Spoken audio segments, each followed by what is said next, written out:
سلامونه ګرانو لیدونکو، د نن ورځې تازه او مهمو خبرونو ته ښه راغلئ.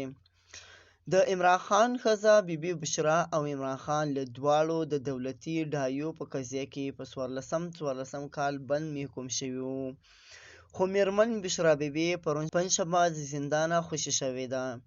دوی دواړه د راولپنډۍ په اډالایي زندان کې ساتل کېدل.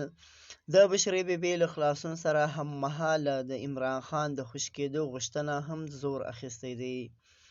د تحریک انصاف ګوند غړو د نوموړي روغتیایي وضعیت په اړه اندېښنه ښودلې ده. د پاکستان پخوانی لومړی وزیراعظم عمران خان میرمن بشرا بیبي د امریکا کانګرس کې د دیموکراتانو ځینو غړو له غوښتنو سره هممهاله له زندانه خوشي شوې ده.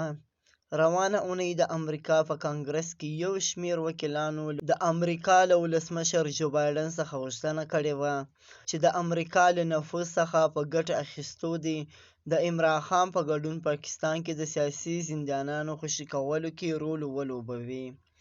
کانګرس کې د دیموکراتانو له 80 زیاتو غړو په دې اړه د امریکې ولسمشر جو بایډن ته استولی شوی لیک امضا کړی و. د دې ترڅنګ لیک کې غوښتل شوي وو چې د امریکا د سفارت چارواکي دې زندان کې له عمران خان سره وګوري.